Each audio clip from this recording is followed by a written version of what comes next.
Franck Ferrand sur Europe 1, au cœur de l'histoire. En ce 1er mai, c'est un personnage peu recommandable que Franck Ferrand nous propose de rencontrer.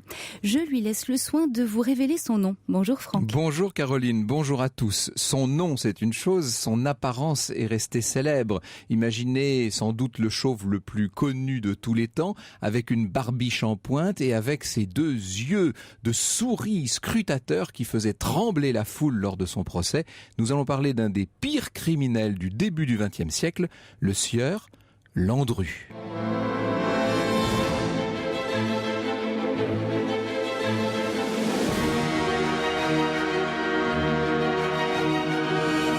De 13h à 14h sur Europe 1, au cœur de l'histoire.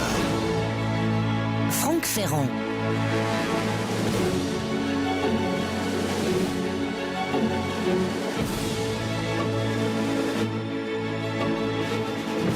Nous sommes à Gambais, au plein cœur de la Première Guerre mondiale. Gambais se trouve dans les Yvelines aujourd'hui, à l'époque on appelait ça la Seine-et-Oise. C'est tout près d'Oudan et c'est à la lisière de la forêt de Rambouillet. Le maire de Gambais reçoit 2 lettres. La première, on est dans l'hiver 1917-1918, est une lettre adressée par une famille, la famille Pellet, qui demande l'adresse exacte à Gambais d'une certaine dame Colomb. Cette dame Colomb est censée vivre dans la commune avec un certain monsieur Frémiet. Problème, il n'y a pas de monsieur Frémiet à Gambais.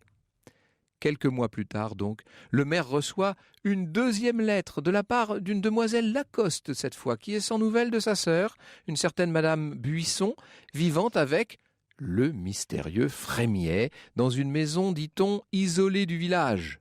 Cette fois, le maire se pose quand même des questions. Il a une réaction intelligente. Il conseille aux 2 familles de se rencontrer et éventuellement de déposer plainte contre X.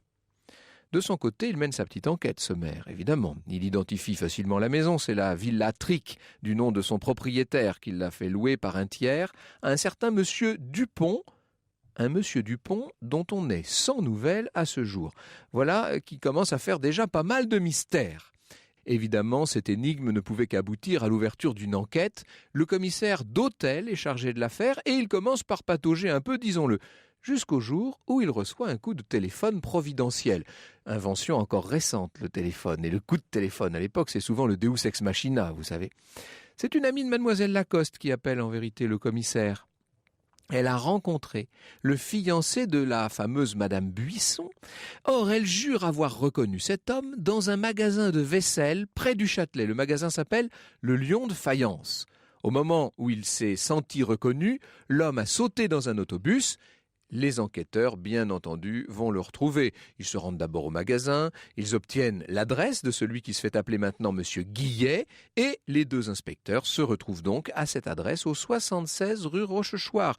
Ils vont faire une planque, ils finissent par voir le dit Guillet rentrer chez lui. Seulement, à ce moment-là, il fait nuit, ce qui veut dire qu'on n'a plus le droit de l'arrêter, il faut attendre le petit matin.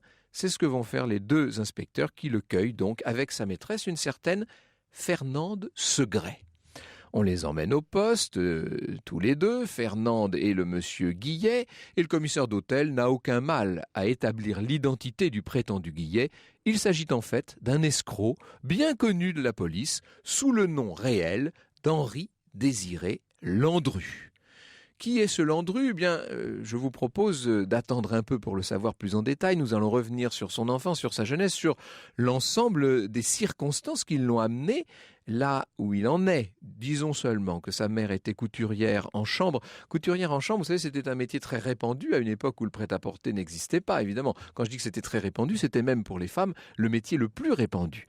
Landru, de son côté, il est donc d'un milieu assez modeste, mais il a été sans doute bien entouré, aimé, choyé même, on en reparlera dans un instant.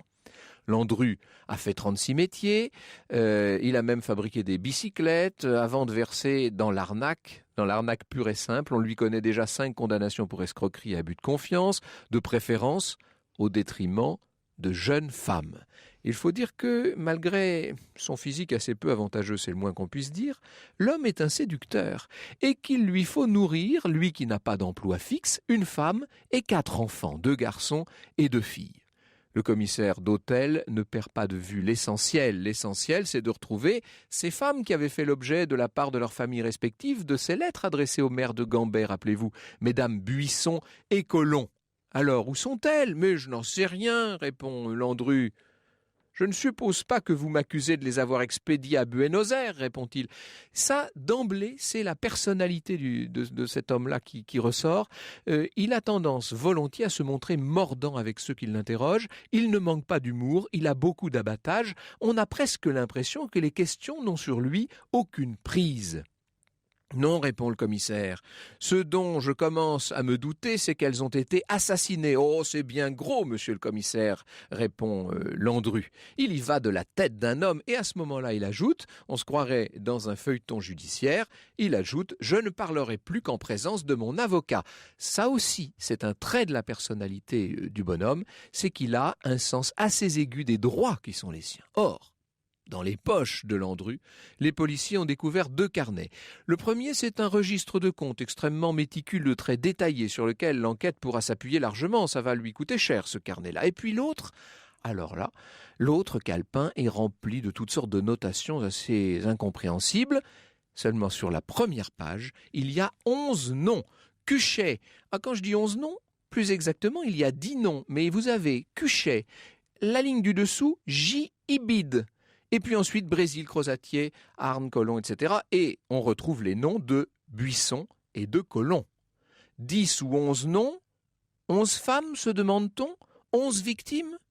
Ce sont les noms de vos victimes, n'est-ce pas ? Je n'ai rien à répondre. Si vous voulez m'accuser de ces 11 crimes, c'est à vous, monsieur le commissaire, qu'il appartient d'en faire la preuve. Or, il y a bien 11 disparitions, mais on est loin d'avoir trouvé le moindre corps. Et ça, c'est toute l'affaire Landru. Franck Ferrand sur Europe 1, au cœur de l'histoire. Et Franck Ferrand poursuit son récit sur Europe 1 sur l'affaire Landru. Et nous en sommes au moment où il est interrogé par la police. Alors, n'en déplaise à l'accusé, dont la mauvaise volonté, la ténacité et l'ironie sont constantes, l'enquête progresse, et elle progresse même assez vite, notamment grâce à une quittance de loyer qui traînait rue Rochechouart. La police met la main sur le contenu indescriptible d'un garage que Landru louait à Clichy. Et là, au milieu de meubles et d'effets dont je vous laisse imaginer la provenance, les enquêteurs découvrent de véritables archives, tenues avec un soin extraordinaire, des archives qui vont évidemment beaucoup faciliter la tâche des enquêteurs. Ces archives lèvent le voile sur la façon dont devait procéder le dangereux Don Juan. Il semblerait, vous allez voir que pour l'instant nous en sommes aux hypothèses bien entendu, que notre Landru passait de petites annonces dans les journaux. N'oubliez pas qu'on est en temps de guerre. Il recevait des réponses à ces annonces. Et évidemment, il les classait soigneusement, puis il relançait les plus intéressantes. Ses premières victimes auraient été Madame Cuchet et son fils. C'est le seul individu masculin de la liste. C'est celui pour lequel il y avait donc écrit J. Ibid, puisqu'il portait le même nom que sa mère. Probablement tués ces deux-là le 31 mars 1915. Comment ont-ils été tués ? Ont-ils été étranglés ? Ont-ils été empoisonnés, tués par balle ? Toutes les hypothèses sont possibles, on va revenir là-dessus dans un instant, bien entendu. Pour faire disparaître les corps, Landru les brûle, ce dont témoigneront des voisins qui ont remarqué la fumée noire et grasse qui venait souvent de chez lui. Il a eu 2 adresses, Landru, à cette époque. De mai 1914 à la fin de 1915, il habitait la villa de Lodge, qui était 47 rue de Mantes, à Vernouillet. Et puis, à partir de 1916, il a habité le fameux Ermitage, c'est-à-dire cette villa trique dont je vous parlais, à Gambet. Il serait vain, il serait fastidieux et assez morbide, pour tout vous dire, en ce jour de 1er mai, de revenir un à un sur chacun de ces 11 cas de meurtre imputables à Landru. D'ailleurs, je parle de meurtre, mais bien entendu, lui ne l'entend pas de cette oreille. « Montrez-moi les cadavres », dit-il. « Montrez-moi les cadavres ». C'est son leitmotiv. Et c'est vrai que, de ce point de vue, la police n'a pas grand-chose à répondre. Le juge d'instruction s'appelle M. Bonin. Il n'a pas tardé à se forger une intime conviction. Pour lui, Landru séduisait des cœurs solitaires au portefeuille un peu garni. Il les tuait, il faisait disparaître les corps. Alors il explique tout ça. Il y a une première audience de lecture des rapports d'instruction et à la fin, Landru le regarde. « Vous en avez fini, monsieur le juge ?» Oui, répond le juge. Eh bien, sauf votre respect, vous avez dit beaucoup de bêtises. Évidemment, la personnalité de Landru va faire beaucoup dans la notoriété d'un cas qui, en soi, est déjà important, mais qui, bien entendu, du fait de cette ironie constante et de l'extraordinaire aplomb de l'accusé, va finir par devenir un phénomène de presse. On ne cesse de relever tous les éléments de l'enquête. Les comptes rendus d'instruction font rire le public. Ce n'est pas le moindre des paradoxes de cette affaire que de voir Landru peu à peu, par son flegme, par cette espèce de brio détaché, par sa misogynie aussi, disons-le, mettre les rieurs de son côté. Il n'empêche, les preuves s'accumulent comme autant d'évidences qui suffiraient à confondre tout autre accusé. Par exemple, la dernière sur la liste, qui s'appelle Thérèse Marchadier et qui s'était prostituée sous le nom de la belle Mitaise, a été vue au bras de Landru à la gare de Houdan en compagnie de 3 petits chiens. Or, dans le jardin de Gambet, les policiers, justement, ont retrouvé les cadavres de 3 petits chiens. Oh, parce que Landru a réponse à tout. Bien sûr, dit-il, elle m'avait demandé de les supprimer. Pourquoi ? Selon ses propres comptes, à chaque fois qu'il se rendait à Gambet, pourquoi Landru prenait-il un aller-retour jusqu'à Gambet et ensuite un aller simple? Oh, il explique que l'aller-retour était pour ces dames et que lui ne prenait qu'un aller simple. Et c'est vrai qu'on a envie de dire, c'est assez logique. Alors il y a la question des si également. Pourquoi avoir commandé toutes ces si?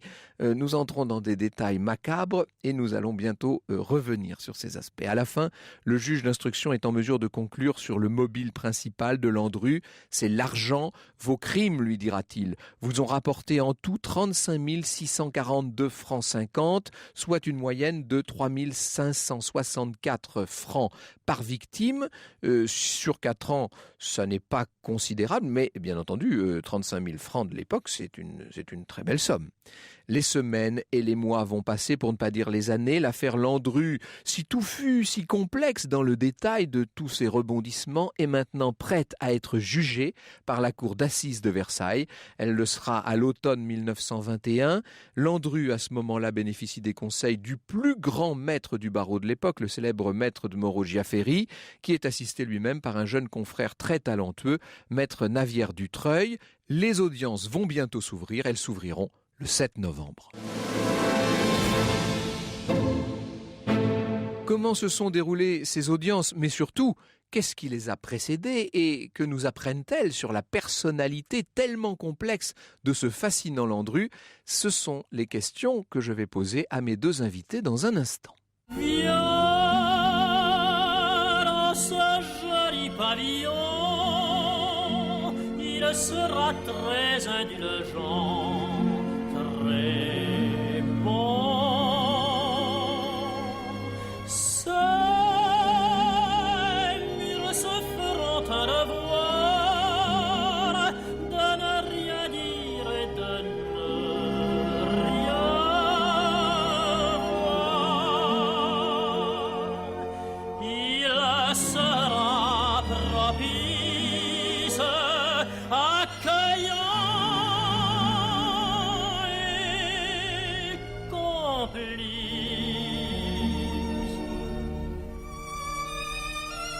Viens,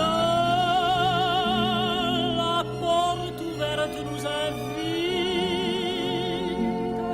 elle a l'air de murmurer.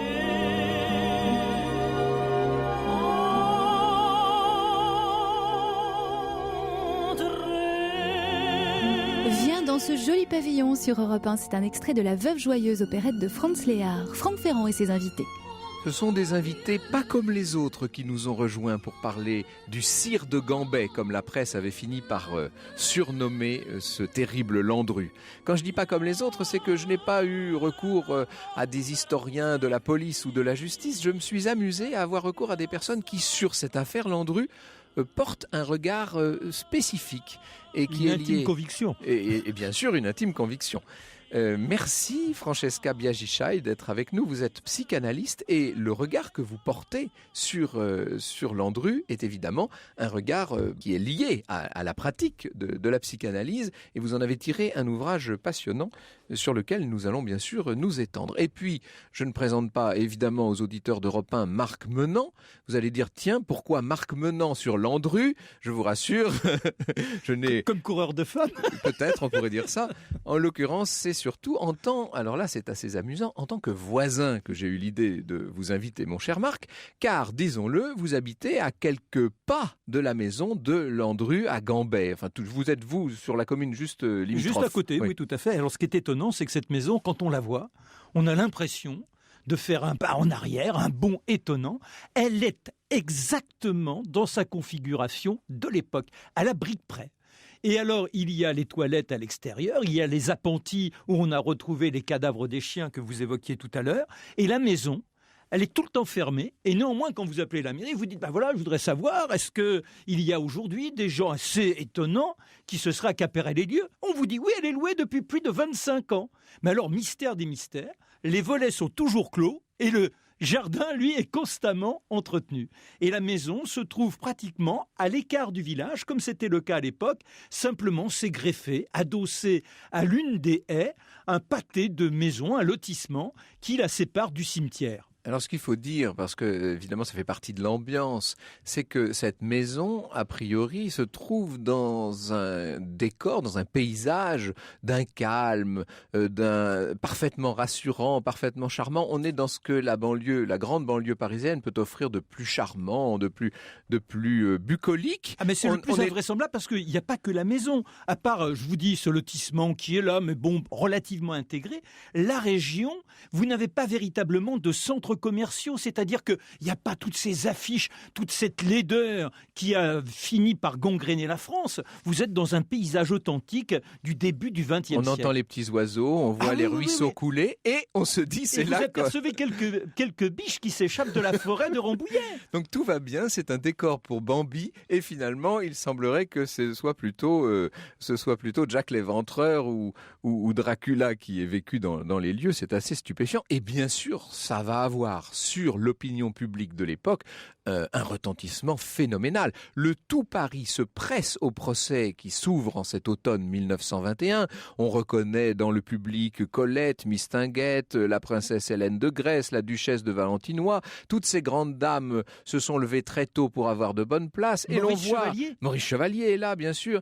Et l'on voit malgré le froid précoce, des personnes qui sont venues au cœur de la nuit pour essayer d'avoir une petite place dans les fins fonds de la salle. La France entière a les yeux, cette France qui sort de la Grande Guerre avec toutes les meurtrissures que cela peut supposer. 1921, on a du mal à imaginer aujourd'hui tout le pathos qui était celui de l'immédiate après-guerre. Mais donc dans ce climat déjà très lourd, on peut dire que la France a les yeux rivés sur la salle des assises de Versailles et que bien entendu la petite silhouette de Landru cristallise tous les regards. Alors il va y avoir bien entendu dans ce procès des études psychologiques. Et on demande, c'est toujours la grande question de base, la grande question centrale, est-ce que cet homme était sain d'esprit ou bien est-ce qu'il était fou? C'est toute la question de la responsabilité judiciaire. Alors, puisque vous êtes du métier, vous, Francesca Biaggi-Schei, j'ai envie de vous poser la même question. Et je me doute que la réponse que vous allez me faire ne sera pas tout à fait la même que celle des experts de la Belle Époque. Non, ce ne sera pas la même. Les experts ont dit, en dehors de ces crimes, il est en tout point normal. Ça, si je me permets, c'est au moment du procès. Oui. Mais en 1904, lors d'une de ses premières condamnations, il y avait 2 médecins aliénistes qui avaient été convoqués. Le premier s'appelait Vallon. Condamnation pour des faits très mineurs. Oui, très mineurs, mais des petites escroqueries pitoyables. Et donc Vallon et Dubuisson, qui eux, au contraire, disent ce personnage, héréditairement parlant, est un personnage malade qui est inconscient de ses faits et gestes et qui ne peut être considéré comme responsable. Vous avez d'autant plus raison que lorsqu'il est incarcéré pour la première fois à Landru en 1904, il fait une tentative de suicide dans sa geôle. Et que, à ce moment-là, on croit qu'il simule. Or, c'est peut-être la seule fois où, finalement, ce qu'il y a de mort chez lui dans son être, le point mortel qui est en lui apparaît tel quel. Mais on a l'impression que les experts dans cette affaire ne sont pas libres de leurs propos. Si jamais ils font reconnaître tant soit peu la folie de Landru, alors il ne sera plus responsable. C'est ça la question. C'est ça. C'était ça à l'époque du fameux article 64 qui a été modifié et qui est devenu le 122 avec un alinéa qui permettrait d'accorder des circonstances atténuantes, si tant est qu'on peut dire ça pour Landru, mais qui rend aujourd'hui encore les experts prisonniers. En réalité, il y a une manière de lever cette question. Si vous voulez, la folie, c'est cette logique intime d'une vie que rien ne peut remettre en question. Landru est un sujet hors dialectique. Il est un sujet et il n'y a pas autour de lui d'existence réelle pour ce qui le concerne. Il y a une sorte de mortification de la vie. Maintenant, ce à quoi on est confronté, toujours, c'est la question de « alors vous l'excusez ». Il ne s'agit pas de ça. Faire intégrer, permettre qu'une sorte d'intégration au sens mathématique du terme fasse que tous les éléments de sa vie viennent trouver leur place dans le déroulement de cette vie est une chose, et les circonstances qu'on voudra bien lui accorder ou non n'appartiennent ni aux psychiatres ni aux psychanalystes, c'est autre chose. Néanmoins, quand la rumeur vient dans les journaux qu'on pense qu'éventuellement il puisse être fou, il écrit au procureur. Il dit « Je ne suis pas fou, je m'élève contre cette nouvelle machination. Je veux pouvoir paraître devant la justice. Il n'y a que des mensonges, tout un tripotage qui est fait autour de moi. Je veux être jugé. Je ne veux pas qu'on m'envoie dans un cabanon, ça arrangerait tout le monde. » C'est pour ça qu'il est fou. C'est en cela même qu'il est fou. Parce que, évidemment, il sait très bien qu'il va être condamné à mort. Il ne s'agira pas de cabanon, de quoi que ce soit. Là, en fait, lorsqu'il tue sa première femme, il est déjà mort en lui-même. Madame Cuchet, là, en l'occurrence. Oui, et quoi qu'il arrive après, son destin ne l'intéresse absolument pas. On a l'impression qu'il est détaché par rapport au monde, qu'il est détaché par rapport à lui-même, et pire, qu'il est détaché par rapport à l'ensemble des horreurs qu'il est quand même supposé avoir commis. Je crois qu'on peut l'admettre. Qu'a-t-il fait exactement? Comment a-t-il procédé? Quels sont les mystères qui peuvent demeurer? Nous verrons ça tout à l'heure vers la fin de l'émission. Dans un premier temps, ce que je vous propose d'étudier ensemble, c'est la personnalité tellement limite et tellement étrange de ce personnage. Et nous allons faire tout simplement comme les experts judiciaires. Pour étudier cette personnalité, nous allons remonter à son enfance. Jusqu'à 14h sur Europe 1. Plongez au cœur de l'histoire avec Franck Landru cet après-midi sur Europe 1 grâce à Franck Ferrand. À l'époque de l'affaire Landru, nombreux étaient ceux que Landru faisait rire. Et de nos jours encore, presque à chaque fois que j'ai l'occasion, pour une raison ou une autre, de prononcer son nom, je vois une sorte de sourire se dessiner sur le visage de mes interlocuteurs. Alors au risque de vous paraître manquer d'humour, je trouve quand même un peu bizarre et pour tout vous dire, navrant cette attitude. C'est vrai que la calvitie, les très gros sourcils, le regard fixe de Landru en font en apparence une sorte de savant cosinus un peu amusant. Et c'est vrai que sa courtoisie extrême et en même temps moqueuse, sa répartie facile en font un personnage attachant, à la limite même du sympathique. Mais ce sont des apparences trompeuses. Gardez ce drôle de faciès à l'esprit et imaginez maintenant cet homme chauve au regard fiévreux, avec une scie à la main calfeutrée dans la pénombre de sa maison isolée, en train de dépecer ses victimes en petits morceaux pour aller les faire brûler dans sa cuisinière. Je vous jure que si vous pensez bien à ça, le personnage de Landru vous fera sans doute un peu moins sourire et j'espère même pas du tout. Alors, a priori, un personnage qui en arrive à commettre de tels crimes est supposé être lui-même le produit d'une enfance épouvantable, de toute une catastrophe familiale. Et là, nous dit Marc Menant... Ben non, pas du tout. D'ailleurs, son deuxième prénom, c'est Désiré. Henri Désiré Landru. Et ses parents, c'est une histoire à l'eau de rose. Ils sont là, ouvriers certes, mais ils envisagent une vie rayonnante grâce au petit qui naîtra de l'effervescence d'essence. Il est fils unique. Et alors cet enfant, on le choisit, il est merveilleux, il a des yeux qui déjà fascinent et on dort tout. Il est docile, il est amusant, il étudie, il s'avère très rapidement un très bon élève, il adore la musique, il chante à la chorale, on est très croyant chez ces gens-là. Il va donc à l'église le dimanche matin avec maman et on le verra d'ailleurs même lorsqu'il a 20 ans continuer appartenir à une chorale et également jouer les sous-diacres, c'est-à-dire quand il n'y a personne pour servir la messe, il est là, il se précipite à 20 ans. Et dans les annonces qu'il rédige, et lorsqu'il répond à ses correspondantes, il dit « Je veux une femme qui soit imprégnée de religion ». Et à un moment également, il attaque les policiers en estimant que les journalistes aussi n'ont pas assez de religion. Donc c'est un enfant tellement cubéni qu'à un moment donné, on envisage de le placer au séminaire. Et puis, les circonstances, il est tellement doué qu'il ira à l'école chez les pères.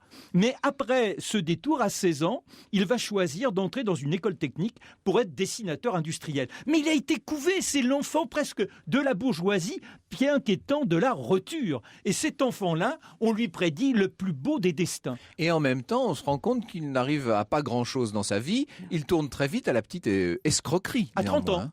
À 30 ans, c'est-à-dire que jusqu'à 30 ans, il tente plusieurs métiers. Alors il faut savoir qu'il va connaître une grande histoire d'amour. Parce que ça, c'est déclencheur aussi. Il a 19 ans, il rencontre une jeune fille dans la rue. Puis à l'époque, on est plutôt empêtré, on n'ose pas s'avouer. Lui, non, il aborde. Il a ce sens de l'éloquence qui va toutes les fasciner, qui va toutes les étourdir. Et donc, ils vont covoler. Et il obtient même de fauter avant le mariage. Va naître un enfant hors mariage, et ensuite il lui faudra réparer. C'est un premier garçon qui s'appelle Maurice, et puis il y aura une deuxième enfant. Et là, il va partir au service militaire, d'où il sortira sergent. Donc on voit bien que c'est un garçon intelligent. Il est capable de raisonnement et de capacité intellectuelle remarquables. Mais justement, Francesca Biagicai, cette intelligence, cette capacité à embobiner le monde, les femmes, mais aussi ses clients, etc., l'amène à avoir une attitude pas toujours très droite quand même. Hein, voilà, parce que en réalité, il est au fond de lui, il y a cette part mortifiée. Et ce qui vient d'être dit le concernant est juste, mais en même temps, ça n'est pas tout à fait de cette manière-là que ça se présente. Il n'a pas rencontré sa femme dans la rue, c'était la voisine, c'est-à-dire elle était juste à côté. Elle est un petit peu plus âgée que lui, elle fait le même métier que sa mère. Il était sous-diacre, mais pas vraiment religieux. Il aimait les beaux habits, il aimait l'esthétique. Esthétique et ironie, ce sont là les deux éléments. Et lorsqu'il écrit aux femmes, il n'écrit pas à partir de son point de vue à lui. Il écrit à partir, il a fait des études d'ailleurs sur ce que c'est que la psychologie féminine, pour pouvoir dire exactement ce qu'il faut dire pour séduire la femme en question, c'est-à-dire à la femme qui a une attitude ou qui a une pensée religieuse, il parlera de la religion, à celle qui pensera à l'argent, c'est un caméléon en fait. Absolument. Il s'attache aux apparences en fait. Mais c'est quand même un amant formidable. Il rencontre Madame Jaume. Madame Jaume, elle a quitté son mari parce qu'il voulait simplement connaître l'effusion d'essence avec elle. Elle est tellement puritaine qu'elle refuse. Et elle va passer une petite annonce. Il se rencontre. Elle ne voulait pas coucher avec son mari. Non, c'est ça? oui. Bon. Donc elle fuit son mari. Et eh bien lui, il va réussir, malgré tout, sans se marier avec elle, à obtenir non seulement qu'elle soit dans ce débord d'essence, mais ils vont rester 4 jours enfermés chez elle. Et quand on voit Fernande Segret... Donc ça, c'est la dernière, celle qui a échappé de justesse à la catastrophe. Et Fernande Segret, mais qui est sa maîtresse. C'est-à-dire qu'il l'aime véritablement. Pendant des mois, il est avec elle, tout en ayant ses magouilles à Gambet. Oui, donc vous êtes en train de me dire que c'est moi qui me trompe. La Fernande Segret ne fait pas partie de la liste des... Non. C'est elle qui va donc échapper. Si l'on pense qu'elle était sur la liste, mais apparemment pas du tout. Non, il l'aimait sincèrement. Et elle dit, c'est un homme merveilleux. C'est un homme qui n'a que des intentions. C'est lui qui met la table le soir. Et en plus, petit détail, il dépose toujours des fleurs. Il n'a que de bonnes intentions. Et apparemment, quand on a des échos sur les rapports qui étaient le sien avec ses victimes, il avait la même attitude. C'est-à-dire qu'il était d'une prévenance teintée d'obséquiosité. Et dans ce monde extrêmement machiste, je suis certain que ces ces femmes qui étaient souvent en elles désespoir. se sentaient flattées, oui, elles se mises en sécurité. Mises en sécurité, et soudain elles croyaient en un amour romantique. Et c'est là qu'elles tombaient dans le piège. Ce que vous dites est fort intéressant à propos du machisme, parce qu'en effet, il ne pouvait pas l'être. Parce qu'il manquait précisément... C'est là que la psychanalyse nous est très utile. Il manquait précisément des instruments, si on peut dire, symboliques pour pouvoir réussir dans la vie. C'est-à-dire, au fond, pour pouvoir, ne serait-ce que, lorsqu'il dessine ses bicyclettes, les vendre. C'est-à-dire avoir cette force de proposer dans un marché, de rivaliser avec les autres hommes. Il ne rivalise pas avec les autres hommes. Il fait partie d'un monde féminin. Il est lui-même féminisé. C'est en ça qu'il séduit très bien. Mais c'est une séduction vaine, c'est-à-dire qui ne peut porter de fruits, qui ne peut être dans un échange, qui est, au fond, sa folie, c'est une folie matérialiste. Oui, mais pour autant, on pourrait penser que ça aurait pu être l'ordure pour l'ordure, qu'il tue. Or, il est un peu acculé. C'est-à-dire qu'à un moment donné, il est père de famille. Il a 4 enfants. Il est arrêté plusieurs fois pour petite escroquerie. Puis alors des escroqueries sordides, c'est-à-dire qu'il pèle plus petit que lui. La première escroquerie dont il se rend coupable, il passe une petite annonce, déjà les petites annonces, et il demande, il a fait des études d'architecte, et il demande des aides, il leur sous caution, il leur remet l'arpenteur, etc., et il leur dit, vous allez vous rendre en banlieue pour mesurer le terrain. Mais confiez-moi votre vélo, c'est moi qui le remettrai au chemin de fer et vous le récupérerez à la gare. Et bien évidemment, il part avec la caution et puis avec le vélo qu'il revend. Mais c'est terrible, ce sont des pauvres bougres qui se trouvent ainsi victimes de l'embrouille. Voilà. C'est là où entre en jeu ce qu'est la logique d'une vie. C'est-à-dire que ce à quoi il obéit en effet, c'est une logique intime et qui défie toute compréhension minimale. C'est-à-dire n'importe qui n'aurait jamais fait une chose pareille. Mais est-ce que ses parents n'avaient pas placé trop d'espoir en lui, ce petit enfant merveilleux que l'on regarde, que l'on choisit et que l'on voit déjà aux écritures dans un bureau? Est-ce qu'ils ne se sont pas dignes d'avoir été à la hauteur du rêve de papa et maman qui vont mourir en 1912, la mère de chagrin et le père qui se suicide au bois de Boulogne? Il y a en lui une insondable décision de mort dès l'enfance, si vous voulez. L'enfant n'est pas le produit des parents. C'est une rencontre entre l'enfant et les parents. Landru, bien que choyé, bien que très bien élevé, avait en lui un point impossible à faire entrer dans l'échange avec l'autre. Ce point-là était pour lui intraitable. Alors il y a aussi, ne l'oublions pas, tout un contexte. Les crimes ont eu lieu pendant la Première Guerre mondiale. Quel a été le rôle passif, quel a été le rôle de ce climat de guerre sur les crimes de Landru? C'est ce que nous voyons dans un instant. Au cœur de l'histoire. Alors j'étais juste en train de poser cette question. Est-ce que la Première Guerre mondiale a eu un rôle dans le contexte? Est-ce que finalement les crimes de Landru auraient pu avoir lieu hors de cette guerre, Francesca Biaggi-Chai? Alors, je suis obligée, puisque vous parlez du contexte, de vous ramener à un autre contexte, qui est le contexte des inventions. C'est-à-dire en 1900, il y a énormément d'inventeurs. Et on est en train c'est l'époque, c'est le concours Lépine de tous les étages. L'aviation, l'automobile, le cinéma, enfin tout ce qu'on veut. Extraordinaire. Donc lui-même est imprégné de cette époque inventive et lui-même va dessiner cette bicyclette qu'il veut rationnelle. Il ne pourra pas la commercialiser pour les raisons que je vous ai expliquées, c'est-à-dire qu'il n'a pas la possibilité d'entrer dans le marché, dans l'échange. Et donc là, lui-même, vous voyez, s'imprègne... Vous dites qu'il n'a pas la possibilité, c'est la possibilité psychique. Exactement. Il s'imprègne de son époque et il donne son talent, mais il ne peut rien faire d'autre. Étant donné qu'il ne peut rien faire d'autre, eh bien, il va trouver une autre voie pour avoir de l'argent. Cette autre voie va être l'escroquerie. Entre 1904 et 1914, il a passé pratiquement les 3/4 de sa vie en prison. C'est-à-dire qu'il n'est pas malin, il est intelligent. Mais il n'est pas malin, il ne tente pas d'échapper. Et c'est là où on voit que quelque chose, si vous voulez, s'aplatit. Ce n'est pas en rapport avec l'autre. C'est une sorte de platitude. On prend l'argent où il est, mais évidemment on échoue. Et juste une phrase. En 1914, avant que la guerre n'éclate, il est condamné à la relégation.